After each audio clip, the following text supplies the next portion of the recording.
It's Monday, May 11th, and time for your Barbados Today morning news update.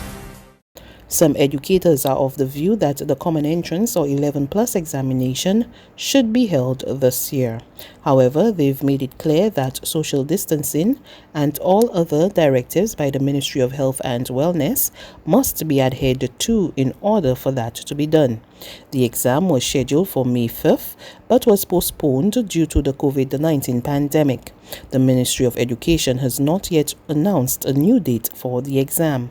Speaking on the current affairs program, The People's Business, last night, former principal Jeff Brooms said there were enough schools and teachers to facilitate the exam. I have to have a common interest like that. You have to have it. I don't see how you cannot have it. I'd like to, to answer your question. Let me use But the Alexandria. scientific evidence this year says you No, cannot have I'm it going there face with to you. face. I am going there with you. I am going there with you. That's what I'm saying. I'm going to use Alexandria example. A school with about 900 children who come there every day. On Common Interest Day, 100 children are there. You got about 40 different classes. Put 5 in a room. And you can have them separated all over the place. You can have 10 in the hall.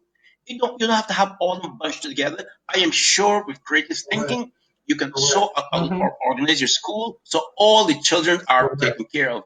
You know, a classroom that normally sits about 30, 35 can hold 4 or 5. Dr. Ian Marshall, lecturer in educational leadership at the University of the West Indies Keyville campus, said talk of abandoning the 11 plus at this stage should not be entertained. Is that the 11 plus program does not start in class 4. The 11 plus exam starts in class 3. It's a 2-year program basically. Well, 2 year in the sense that you do have for the curriculum in class 3 and half in class 4. So you have a whole set of parents, you have a whole set of teachers who have legitimate expectations. And those legitimate expectations are that the exam will be conducted and that those students will be allowed to go to the schools of their choice. So you cannot talk about abandoning the 11 plus at this stage because, again, it speaks to the issue of the students having a legitimate expectation and the parents also have a legitimate expectation. And it would be a very brave person who seeks to abandon the 11 plus at this stage because, again, you are treading on you're treading now on dangerous ground. Because how can you say to a child who was preparing for all infants A all the way up through the school, he or she has gone into class 3 or 4 and has his or her eyes set on going to a particular school and working assiduously to that end? How can you deny that person that? However, the educators have made it clear that anything that would put teachers and students at risk should be avoided. Education authorities, they say, should also be guided by the science and the advice of medical practitioners before the official reopening of school plans. The Ministry of Environment and National Beautification embarks on an intensive national cleanup campaign from today ahead of the June 1 start of the hurricane season. Minister Trevor Prescott said the National Conservation Commission, staff of the Sanitation Service Authority, and those at the drainage unit will be out in full force to carry out the cleaning program across the country, and he's urging members of the public to cooperate. They would expect any civil individual to take all these things into consideration, protecting the health of people. You're not only talking about the aesthetics of the society itself, you're protecting the life of people. And I am pleading with the individuals, I am pleading with the entire community to cooperate with us, especially the sanitation department, in trying to address these issues of Barbados becoming probably one of the cleanest countries in the Eastern Caribbean. And all it calls for is people to be reasonable, and understand that they do not live in this country alone. Other people also want to live in it, right? And we're doing it not only for us, but we're doing it as well for future generations. Meantime, just under 2 years after government weaned the SSA off the consolidated fund and financed it from the collection of the garbage and sewage contribution levy, the coronavirus pandemic may put that move in reverse. We now have to make adjustments to ensure that we sustain the sanitation staff because the revenues that was coming in through the Barbados Water Authority dropped down to below 40% of the total amount of revenue. So it means that we have to go back to Parliament in the near future to vote. And then you're now hearing debates on whether we'll be printing or if we will not be printing. And people have to find new ways of resolving these issues. These are going to be tight issues. But I am trying now to talk to members in corporate Barbados to see where, whatever little they have, where they can share it with the general Barbadian public by helping the sanitation department to keep improving the services. One of the things I'm looking at present is I'm trying to get corporate Barbados to contribute to the sponsorship of bins. There is a suggestion that the establishment of a consumer body may be on the cards to represent the rights of shoppers. It's coming from Minister of Small Business, Entrepreneurship and Commerce, Dwight Sutherland, as government moves to promote consumerism in the country. We also want to have a consumer body.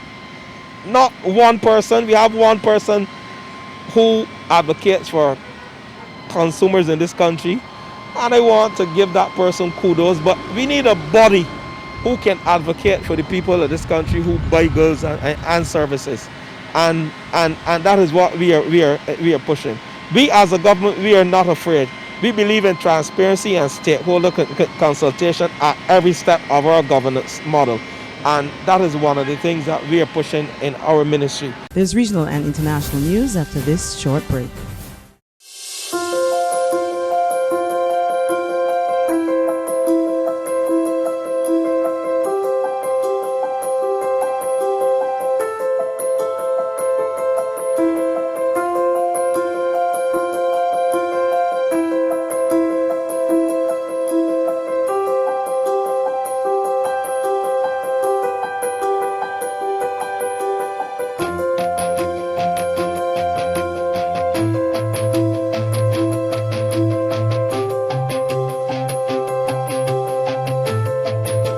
Barbados Today, news you can trust.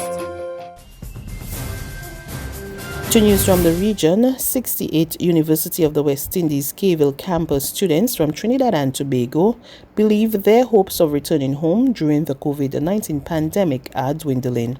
We get the details in this TV6 News report. Spokesperson for the group, Chantal Cicharan, said while they are grateful for the 600 Barbados dollars the government sent as a financial care package for them, it is barely sufficient to pay rent and buy food.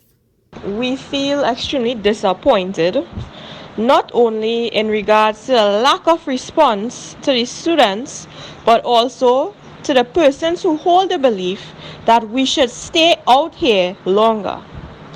There are many more issues that are not being addressed that outweigh the issue of our stay here being indefinitely prolonged.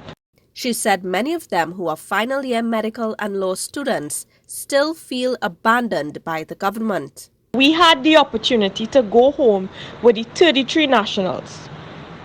However, our government neglected to grant us prompt exception. Therefore, we continue to remain stranded. They are now left wondering whether they'll ever be able to come home. It is as if every other industry takes precedence over us. $300 US is not sufficient to silence our cries to come home. We cannot afford to charter a flight on our own. On the international front, Prime Minister Boris Johnson has unveiled a conditional plan to reopen the country, allowing people in England to spend more time outdoors from Wednesday. More in this report from Reuters TV. We must stay alert. We must continue to control the virus and save lives.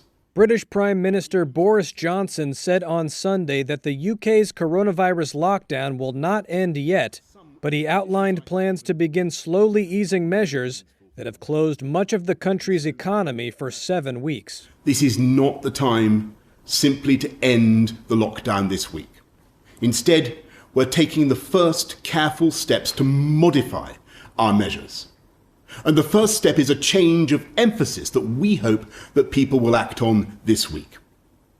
We said that you should work from home if you can, and only go to work if you must. We now need to stress that anyone who can't work from home, for instance, those in construction or manufacturing, should be actively encouraged to go to work, and we want it to be safe for you to get to work. So you should avoid public transport if at all possible, because we must and will maintain social distancing, and capacity will therefore be limited. That's news. But for the very latest, visit us at www.barbadostoday.bb. You can also subscribe to our e-paper, email updates, or like us on Facebook, and sign up for our breaking news alerts via WhatsApp. We're also on Izumi Media in bus terminals, as well as screenplay at supermarkets and gas stations near you.